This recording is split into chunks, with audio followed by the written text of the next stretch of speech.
Éminence, Excellence, Monseigneur le nonce apostolique, Messieurs les doyens, Messieurs les curés, Messieurs les abbés, chers frères et sœurs dans le Christ, permettez-moi tout d'abord de remercier très cordialement et très chaleureusement son éminence, Monsieur le cardinal Joseph de Kessel, archevêque de Malines-Bruxelles, de m'avoir fait l'honneur et le privilège d'accueillir avec enthousiasme et amitié ma présence ici, en l'église Notre-Dame de Stockholm, pour présenter mon livre d'entretien sur la foi. Dieu ou rien.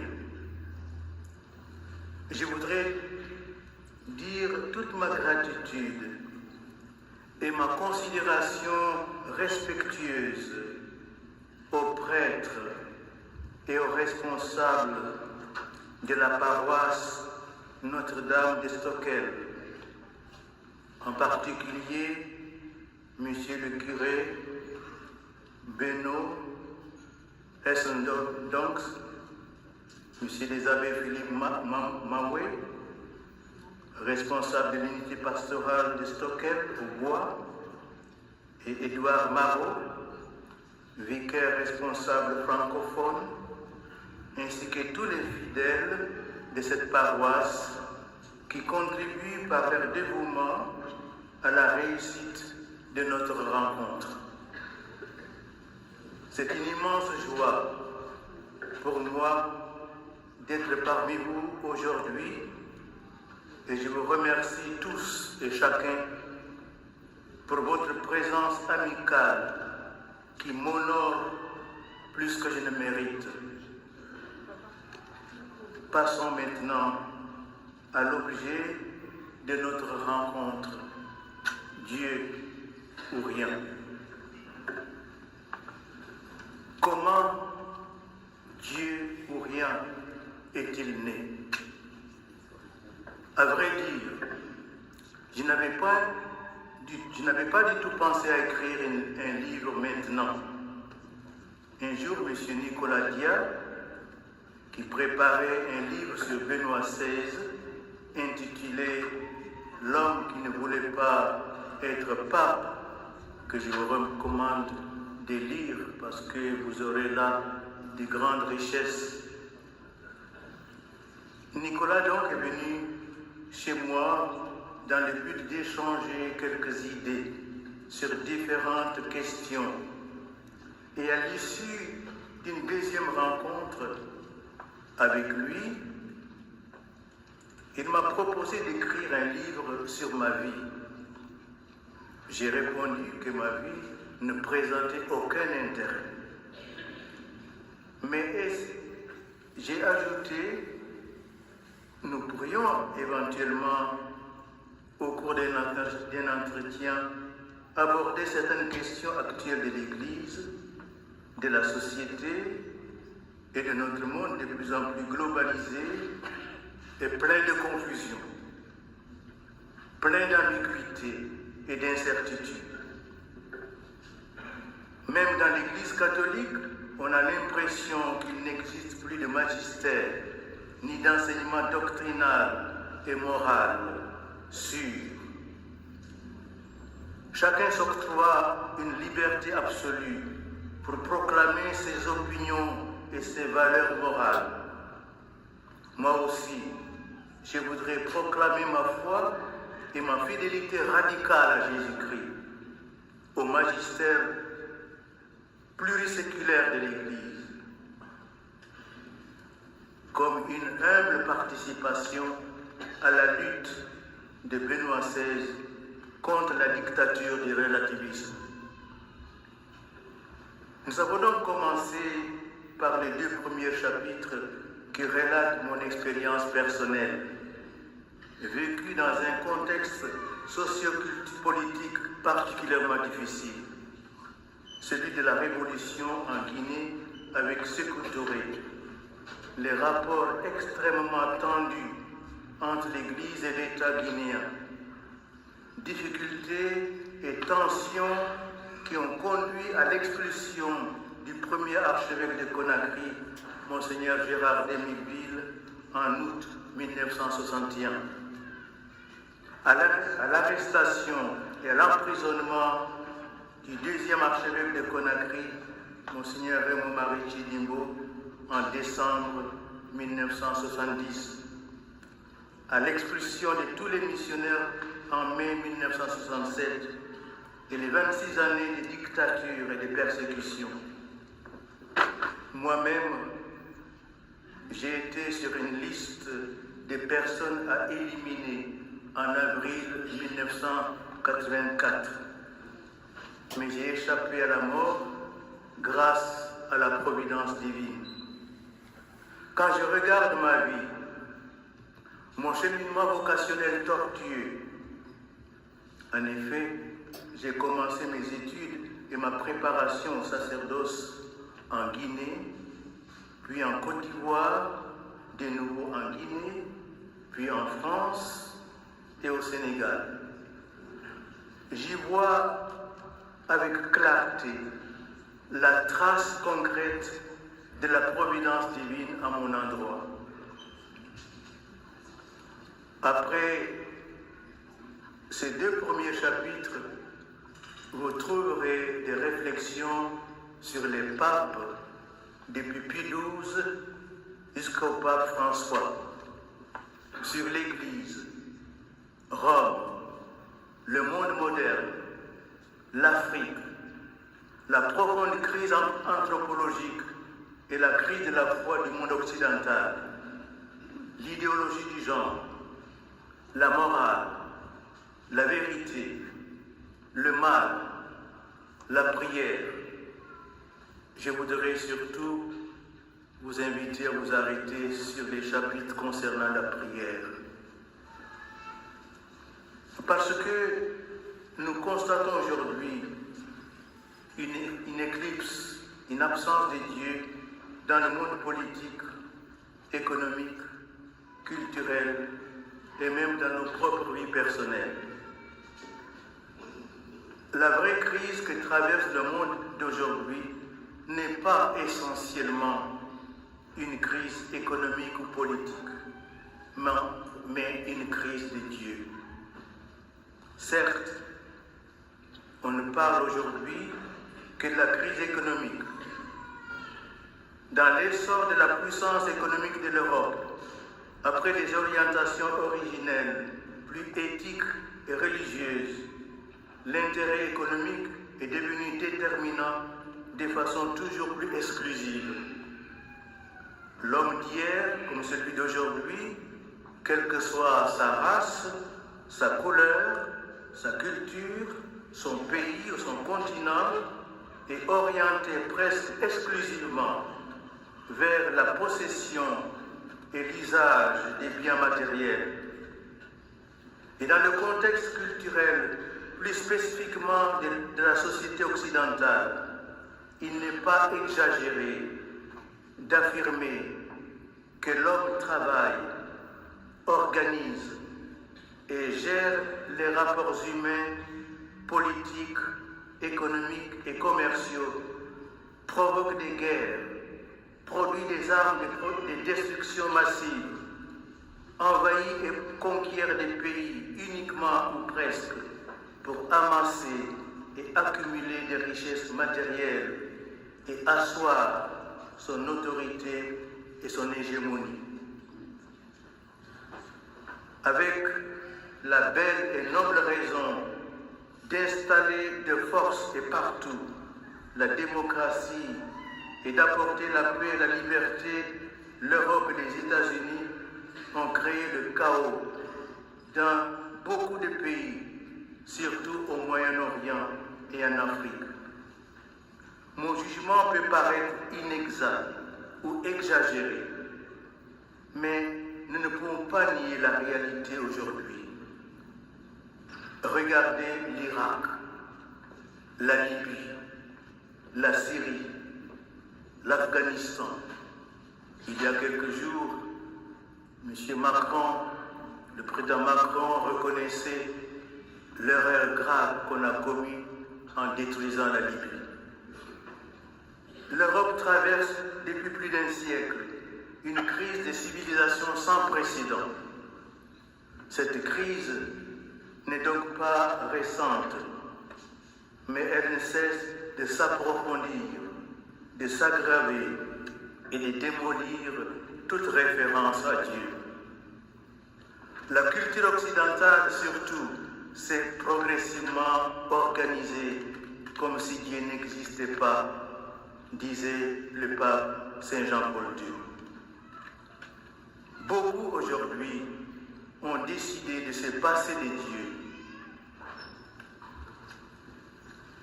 Comme affirme Nietzsche, pour beaucoup en Occident, Dieu est mort.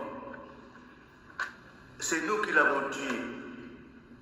Nous sommes les assassins de Dieu. Et nos églises sont les caveaux et les tombeaux de Dieu. Un nombre important de fidèles ne fréquentent plus les églises pour éviter d'y sentir la putréfaction de Dieu. Mais ce faisant, l'homme ne sait plus ni qui il est, ni où il va. Il y a comme un retour au paganisme et à l'idolâtrie. La science, la technologie, l'argent, le pouvoir, la liberté à outrance, les plaisirs illimités sont aujourd'hui nos dieux. Je pense que ce que nous vivons aujourd'hui, surtout en Occident, mais pas seulement en Occident, vient du fait que nous avons abandonné Dieu pour donner de l'importance à des riens. Certes, l'économie, la politique, la science, la technologie et les gigantesques et prodigieux progrès sur le plan de la santé et des communications sociales ne sont pas des riens. Ce sont des acquis colossaux pour le bien-être de l'humanité. Mais par rapport à Dieu, ce sont véritablement des riens. En Dieu, nous avons la vie, le mouvement et l'être. En lui, tout subsiste. En dehors de lui, il n'y a rien qui tienne. Tout tient son être et sa vérité en Dieu. En un mot, c'est Dieu ou rien. À vrai dire, nous-mêmes, nous ne sommes rien devant Dieu. Et pourtant, nous sommes éminemment précieux à ses yeux. Il nous a créés à son image et à sa ressemblance parce qu'il nous veut semblables à lui. Il veut que nous soyons saints parce que lui, le Seigneur notre Dieu, est saint. Il est descendu jusqu'à nous. Il a pris notre humanité pour nous élever jusqu'à lui. Dieu s'est fait homme pour que l'homme devienne Dieu. Deus homo factus est, ut homo fieret Deus, dit saint Irénée. Certes, nous avons d'énormes problèmes, des situations souvent douloureuses, une existence humaine difficile et angoissante. Pourtant, nous devons reconnaître que c'est Dieu qui donne sens à toutes choses. Nos soucis, nos problèmes, nos souffrances existent et nous préoccupent. Mais nous savons que tout se résout en lui. Nous savons que c'est Dieu ou rien. Et nous le savons comme une évidence qui s'impose non de l'extérieur, mais à l'intérieur de l'âme. Car l'amour s'impose non par la violence, mais en séduisant le cœur par une lumière intérieure. Par Dieu ou rien, je voudrais parvenir à replacer Dieu au centre de nos pensées, au centre de notre agir, au centre de notre vie, à la seule place qu'il doit occuper, afin que notre cheminement de chrétien puisse graviter autour de ce roc qu'est Dieu et de cette ferme assurance de notre foi chrétienne, vivifiée et renforcée par la prière. Sans la louange, sans une intense vie de prière, sans adoration et donc sans Dieu, il n'y a que guerre, division et égarement. Sans Dieu, au cœur de l'homme, il n'y a que disputes, mensonges, violence, haine, destruction humaine et déchirement, comme nous le voyons aujourd'hui. Je voudrais illustrer ce que je viens de dire par un récit emprunté à la légende dorée des saints musulmans. Moi-même, je vis dans un contexte où il y a 73% des musulmans. Et il y a une influence mutuelle entre chrétiens et musulmans parce que nous nous soutenons dans la recherche de Dieu et dans une vie de prière constante. Nous savons par expérience qu'avoir un voisin peu sympathique et méchant peut rendre pénible notre existence. Mais cette difficulté, ces désagréments ne peuvent durer que quelques années, 15 à 20 ans, ou au maximum 50 ans, puis la mort nous en sépare. Mais si nous devons vivre pour l'éternité avec un voisin désagréable, il vaut mieux le connaître dès cette terre pour nous y préparer. Voici donc cette légende. Abd al-Wahid ibn Zaïd voulait savoir qui serait son voisin au ciel. On lui répondit: ô Abd al-Wahid ibn Zaïd, tu auras pour voisine Maïmouna, la noire. Où est-elle donc cette Maïmouna? Demande Abd al-Wahid ibn Zaïd. Elle est chez les Banu Untel à Koufa. Abd al-Wahid ibn Zaïd s'est rendu à Koufa et se renseigna sur Maïmouna. C'était, lui dit-on, une folle qui fait perdre des moutons du côté du cimetière. Abd al-Wahid ibn Zaïd se rendit au cimetière et trouva Maïmouna en train de prier. Les moutons de Maïmouna paissaient tranquillement tout seuls. Et cela était d'autant plus étonnant et merveilleux qu'ils étaient mélangés à des loups. Et les loups ne mangeaient pas les moutons, et les moutons n'avaient pas peur des loups.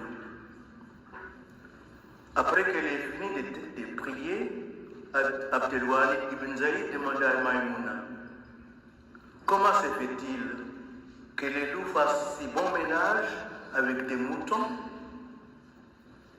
Et Maïmouna de répondre: j'ai amélioré mes rapports avec Dieu et Dieu a amélioré les rapports entre les loups et les moutons.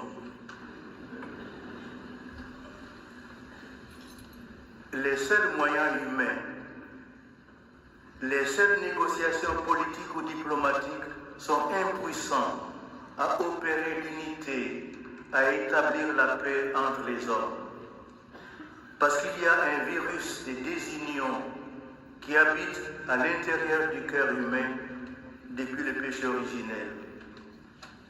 L'unité des enfants de Dieu est une œuvre que seul Jésus-Christ peut réaliser par l'Esprit Saint, car le Christ est notre paix. Mais sans la prière, l'Esprit Saint bute à notre âme contre une porte close. Faisons donc une plus grande place à Dieu, à la prière et à l'adoration dans notre vie. Alors chacun pourra dire un jour, j'ai amélioré mes rapports avec Dieu, et Dieu a amélioré et pacifié les rapports des hommes et des peuples entre eux. Après avoir tué Dieu, ou en procédant comme si Dieu n'existait pas, il est difficile de trouver même les fondements du droit. Déjà Pie XII, en 1939, dénonçait cette méconnaissance et ce refus de Dieu comme fondement de la loi. La racine profonde et dernière des maux que nous déplorons dans la société moderne est la négation et le rejet d'une règle morale universelle, soit dans la vie individuelle, soit dans la vie sociale et dans les relations internationales, c'est-à-dire la méconnaissance et l'oubli si répandu de nos jours de la loi naturelle elle-même, laquelle trouve son fondement en Dieu, Créateur tout-puissant et Père de tous, suprême et absolu législateur. Aujourd'hui, les Nations Unies et les puissances occidentales promeuvent de faux droits, des droits distordus, pour donner à tous et à tous les citoyens du monde un accès sans entrave au plaisir sexuel et le pouvoir de s'autodéterminer indépendamment de leur identité sexuelle. Ils veulent changer la culture en vue d'établir une société sexuellement indifférenciée. Ils prétendent libérer l'humanité, pour ainsi dire, non seulement de Dieu qu'il a créé, mais aussi de l'homme et de la femme, la libérer du père, de la mère, de l'époux, du mariage et de la famille. Ainsi adviendra une culture nouvelle et mondiale, célébrant au nom de la liberté de l'individu absolutisé des choix menant à la mort de l'homme et de la femme et à la destruction de notre humanité. La distorsion du judéo-politique sont inventées pour satisfaire nos propres intérêts et désirs égoïstes et pour déstructurer des sociétés jugées rétrogrades. Ces nouveaux droits dénommés civils sont aux deux extrêmes, le droit de mourir et le droit de ne pas naître. Entre les deux se placent les droits à l'avortement, le droit aux manipulations génétiques, le droit à l'enfant réduit à n'être qu'une chose ou un objet. Mais il y a aussi le droit à l'insulte et à la profanation des religions. En regardant et en analysant notre monde et sa volonté d'émancipation et d'autonomie par rapport à Dieu, nous constatons bien qu'au nom d'une perversion de la liberté, désormais déboussolée, nous sommes confrontés à une tentative sans précédent dans l'histoire de l'humanité, celle de détruire l'humanité elle-même, de détruire la capacité que l'homme a naturellement, la capacité d'aimer, et de priver ainsi l'humanité d'une source irremplaçable de lumière, de force et d'amour, c'est-à-dire Dieu. Ce qui ruine l'homme, c'est sa rupture et la destruction de ses rapports personnels avec Dieu. Ce qui nuit au vrai bonheur de l'homme, c'est la confusion et le déséquilibre des esprits. C'est l'esclavage de l'argent. C'est l'exploitation à des fins commerciales et égoïstes du rêve secret que l'homme porte dans son cœur. C'est la méconnaissance de la vraie valeur de l'homme. C'est l'oubli des finalités essentielles de la société. Ce qui fait que nous n'avons même plus le temps ni de vivre, ni d'aimer. Nous avons tué Dieu et sommes en train de détruire l'homme. Cette destruction aboutit finalement au refus de prendre connaissance du plan de Dieu sur l'homme. La destruction du corps de l'homme par la destruction irréversible de son intégrité génétique. C'est le plus grand drame de l'histoire de l'humanité. Nous sommes arrivés à l'apogée de la rébellion de l'Occident contre Dieu et contre la personne humaine. Jamais la révolte contre Dieu n'a connu une telle expansion horizontale à travers le monde. La crise spirituelle de l'Europe engendre nécessairement une crise profonde et une force de destruction anthropologique dont l'humanité pourrait ne pas se relever. La destruction systématique de la famille est promue au nom des valeurs démocratiques détournées de leur sens originel. Sous couvert de lutte contre la discrimination, certains veulent effacer la différence des sexes au sein du mariage et promouvoir des modèles familiaux dans lesquels l'amour conjugal et la transmission de la vie deviennent des éléments dissociables. Mais l'analyse limpide et les avertissements vigoureux du pape Benoît XVI nous rappellent que l'identité européenne se manifeste dans le mariage et la famille.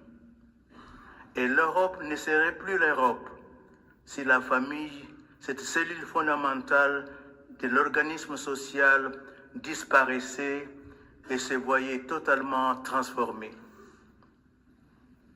Nous sommes tous malheureusement témoins aujourd'hui d'une agression violente et d'une menace de démolition du mariage et de la famille. En bruyant contraste, ajoute Benoît XVI, voici maintenant les personnes homosexuelles qui réclament de façon paradoxale que leur vie commune soit juridiquement reconnue pour être plus ou moins assimilée au mariage. Cette tendance nous fait sortir de l'histoire morale de l'humanité dans son ensemble, où en dépit de toutes les variétés de formes juridiques matrimoniales, le mariage était cependant toujours considéré, conformément à son essence, comme la communion particulière d'un homme et d'une femme, s'ouvrant aux enfants et constituant ainsi la famille. Il ne s'agit donc pas ici de discrimination. Il s'agit de savoir ce qu'est la personne humaine en tant que femme et homme et comment leur vie commune peut recevoir une forme juridique. Si d'une part, leur vie commune se détache toujours davantage des formes juridiques, et si par ailleurs, l'union des personnes homosexuelles est toujours plus considérée comme étant de même nature que le mariage, nous sommes alors devant une disparition de l'image de l'être humain, dont les conséquences peuvent être extrêmement graves. Au nom d'une volonté de déconstruire tout et animé d'une véritable haine de la nature humaine, on prétend construire la masculinité et la féminité afin de pouvoir, dans le monde entier, une indifférenciation des sexes. Les grandes victimes de cette politique nihiliste sont tout d'abord les femmes, détournées de leur vocation à la maternité, et les enfants tués avant d'avoir vu la lumière du jour. Il n'y a pas longtemps, Hillary Clinton a demandé à l'ONU que le droit à l'avortement soit proclamé à l'échelle universelle. Quand un Parlement autorise l'interruption de grossesse, admettant la suppression de l'enfant à naître, il commet une grave violence à l'égard d'un être humain innocent et privé de toute capacité d'autodéfense. Les parlements qui approuvent et promulguent de telles lois doivent être conscients qu'ils outrepassent leurs compétences et qu'ils se mettent en conflit manifeste avec la loi de Dieu et avec la loi naturelle. Dieu a dit, tu ne tueras pas. Et cette loi est absolue. Vous voyez la perversion qui guette le droit. Comment pouvons-nous réduire un être humain à un objet dont on peut disposer jusqu'à sa destruction? Un être humain doit être accueilli et respecté. Il n'est pas l'objet d'un droit. Les puissances occidentales ont déjà imposé aux pays africains, aux pays pauvres, l'application du droit à l'avortement et à l'homosexualité comme condition de toute aide au développement. Plus de la moitié de nos pays africains sont obligés de créer un ministère du genre pour avoir de l'aide des pays occidentaux. Le pays le plus touché par cette dictature criminelle, c'est le Vietnam, avec 1 600 000 avortements par an. Le droit se trouve ainsi dénaturé. La médecine elle-même se trouve pervertie, puisqu'au lieu de chercher à guérir, à améliorer la santé, à adoucir la souffrance, elle consent à se mettre au service de la mort avant comme après la naissance. En Belgique, chez vous, lors du débat sur l'euthanasie des enfants en 2014, on a légiféré. La loi est passée sans problème. Il n'y eut que quelques protestations, alors que c'est l'avenir de l'homme et de l'humanité qui est en jeu dans tous ces débats.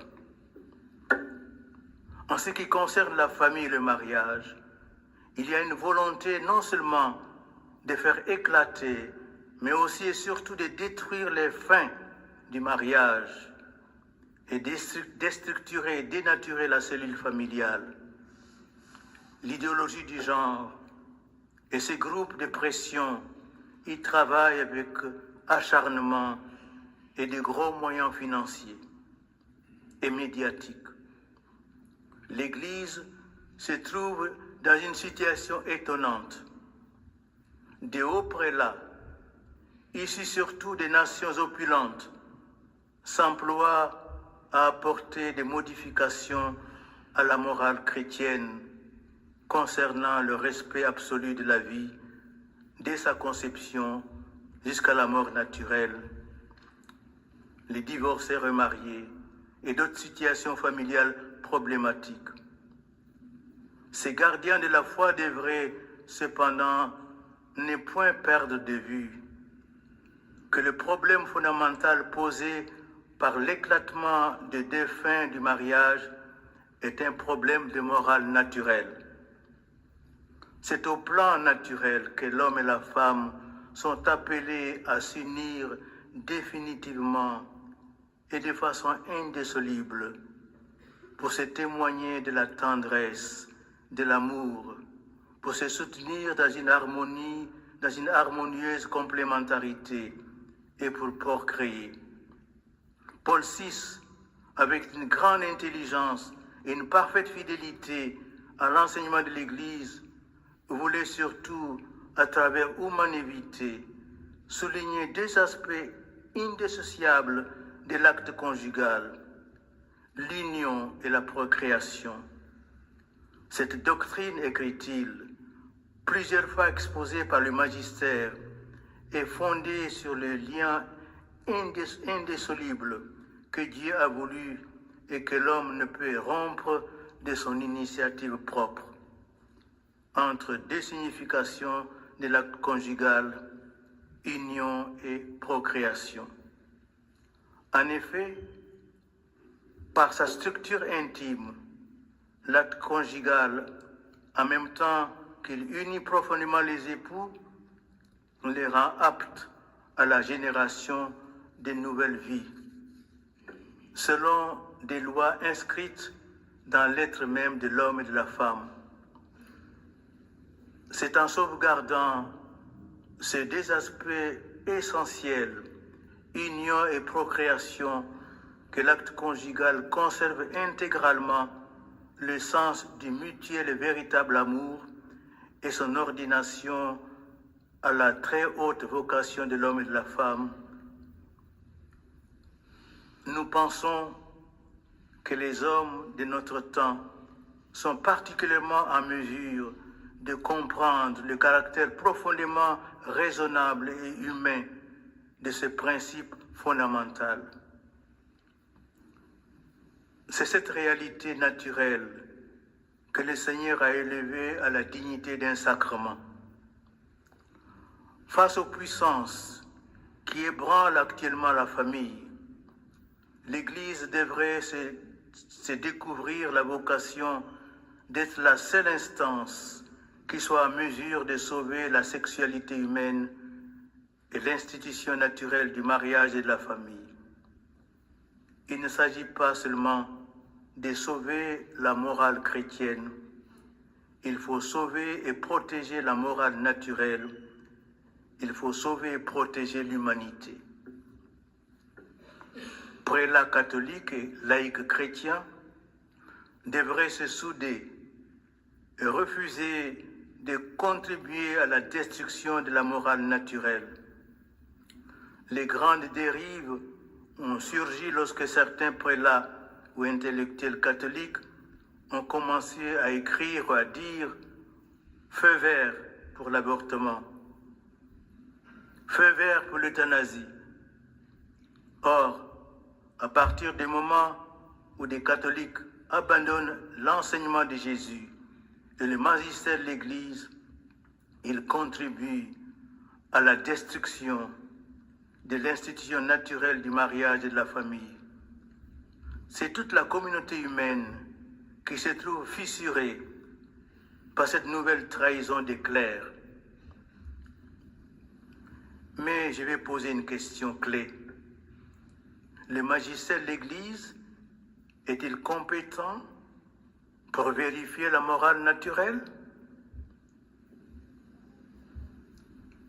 Vous-même, vous pouvez répondre que l'Église a été la seule institution compétente de par la mission reçue par Dieu. Il faudrait que l'Église en revienne à humanité de Paul VI, ainsi qu'aux enseignements de Jean-Paul II et de Benoît XVI sur ces questions vitales pour l'humanité. Le pape François lui-même reste dans le sillage de ses prédécesseurs chaque fois qu'il souligne la coïncidence entre l'évangile de l'amour et l'évangile de la joie. Il faudra affermir avec force et sans aucune ambiguïté le poids magistériel de tout cet enseignement et mettre en relief sa cohérence et protéger ce trésor contre les prédateurs de ce monde sans Dieu. Dieu ou rien aborde toutes ces questions avec précision, avec clarté, avec fermeté, une fermeté qu'exige notre fidélité radicale à l'Évangile et au magistère de l'Église dans un langage serein et respectueux des personnes. J'ai été profondément touché par la lettre que le pape Benoît XVI m'a adressée pour me dire « J'ai lu Dieu ou rien avec un grand profit spirituel, grande joie et gratitude. Je vous remercie d'avoir eu le courage d'aborder avec clarté l'idéologie du genre. Le pape François également, et après avoir lu Dieu ou rien, m'a dit « Merci pour ce courage. Votre livre m'a profondément touché. Je vous souhaite à vous aussi un grand profit spirituel en lisant avec attention et un courage généreux Dieu ou rien. Merci de votre attention.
Tout à l'heure, je voudrais vous remercier pour votre patience et votre indulgence.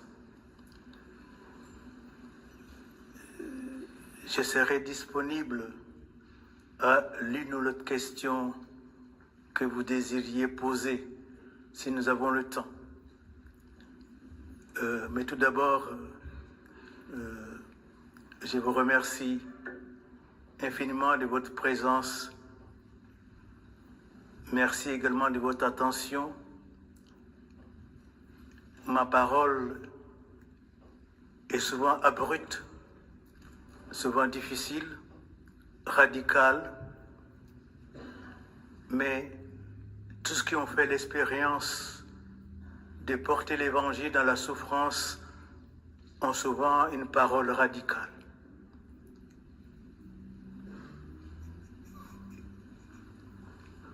Ce que je cherche, c'est servir Dieu et son Église. je n'ai aucun intérêt personnel. C'est par gratitude.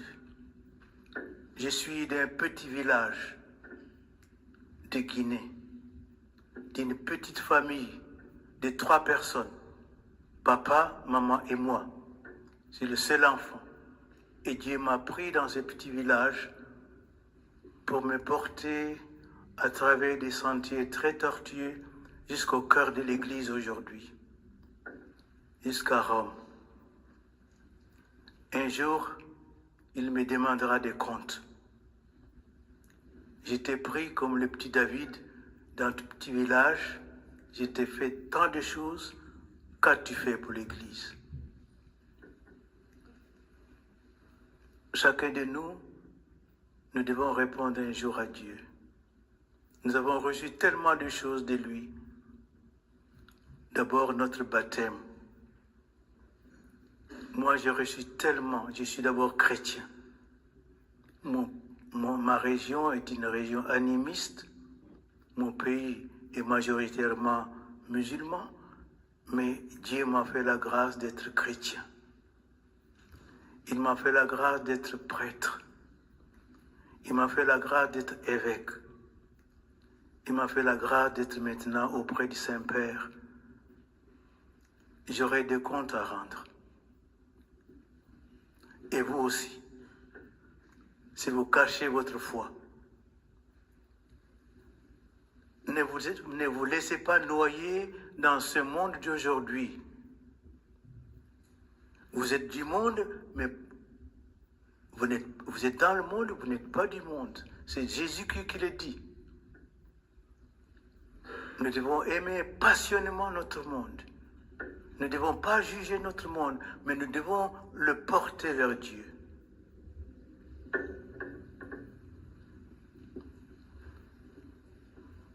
C'est ça que je voudrais vous dire comme encouragement. N'ayez pas peur d'être chrétien. N'ayez pas peur de l'Évangile. N'ayez pas honte de l'Évangile. C'est dur l'Évangile. Mais tous nos prédécesseurs sont morts pour l'Évangile. Aujourd'hui encore, il y a des chrétiens qui sont égorgés pour l'Évangile. En Afrique, au Moyen-Orient, en Asie.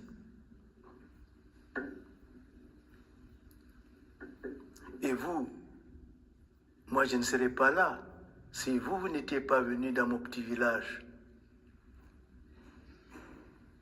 Ce sont des missionnaires qui m'ont donné la foi.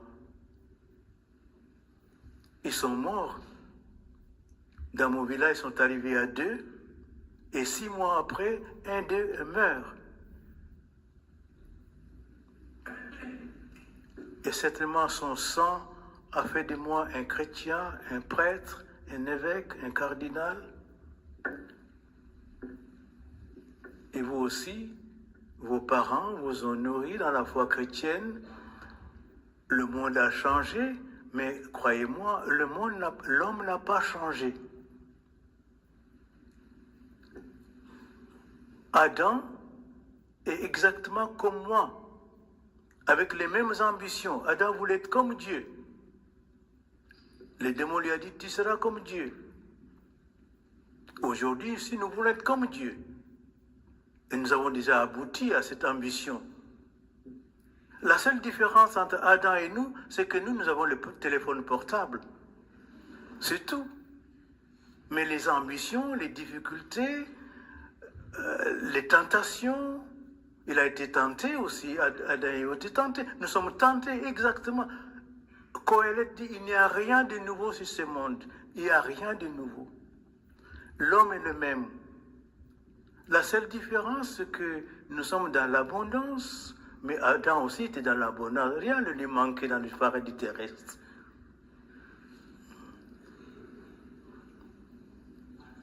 Soyons courageux.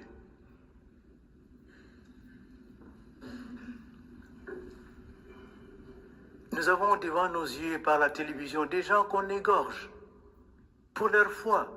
Que ça nous réveille. Que cela réveille notre foi. Nos chrétiens d'Orient n'ont pas besoin de notre charitable.